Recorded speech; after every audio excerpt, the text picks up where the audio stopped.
มาสวัสดีครับพ่อแม่พี่น้องปองปายสุคนมาพอกับประหลัดนี่คือเก่ามาพี่น้องวันนี้ซุปน้ำไหม้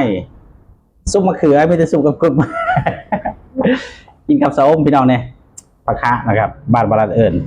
ภาษาไทยเอิญส้มเนาะปลูกถึงหรือเปล่าขอโทษขอไปด้วยครับนี่ลูกโดดมาว่าพี่น้องวะแซ่บๆอันนี้เต็มคือเก่าขาบอะไรมาเด้อแซ่บๆประหลัดบัวลายห่างคำใหญ่ๆเลยพี่น้องซุปมะเขือก่อนอันนั้นก็อยากใส่หมด2เลยไหนทั้งซุปมะเขือทั้งซุปใหม่โอ้แซ่บเลยเนี่ย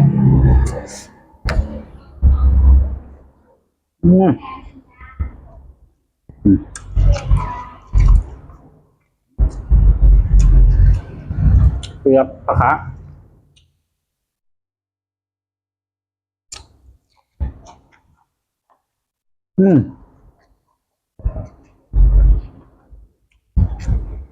ครับ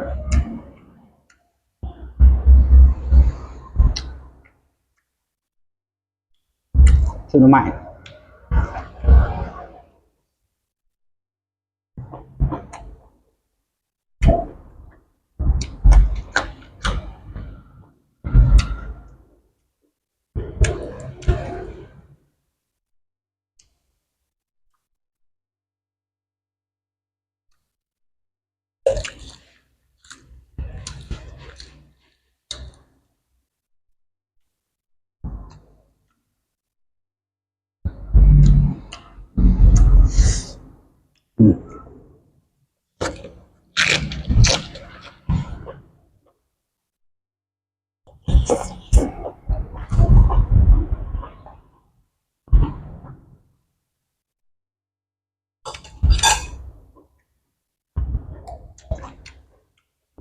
ก็ท่า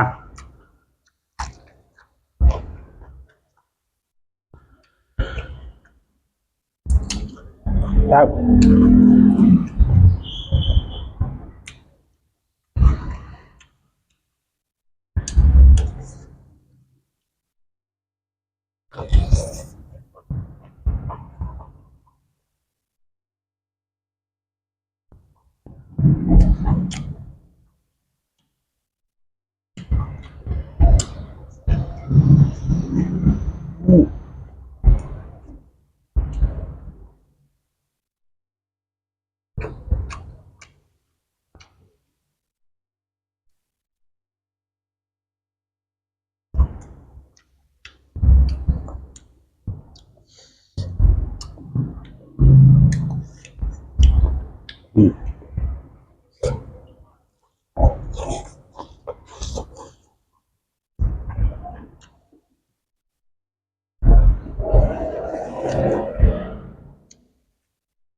มะเขือ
ปล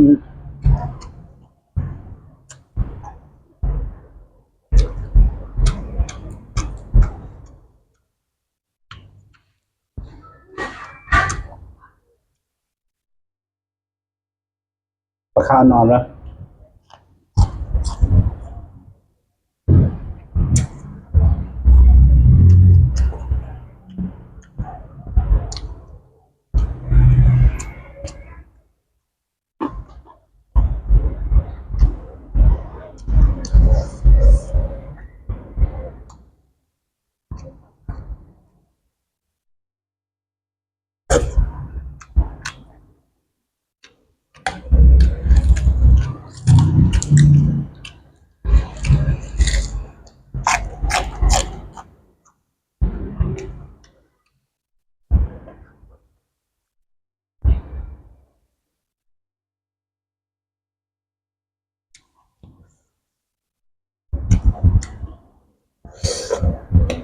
แอม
อร่อย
อยู่ที่ทำงานของเก่าพี่น้องแซ่บสำหรับคลิปนี้ขอจบไปเพียงเท่านี้นะครับฝากกดไลค์กดแชร์กดติดตามมาวันละนี้พี่น้องขอบคุณครับ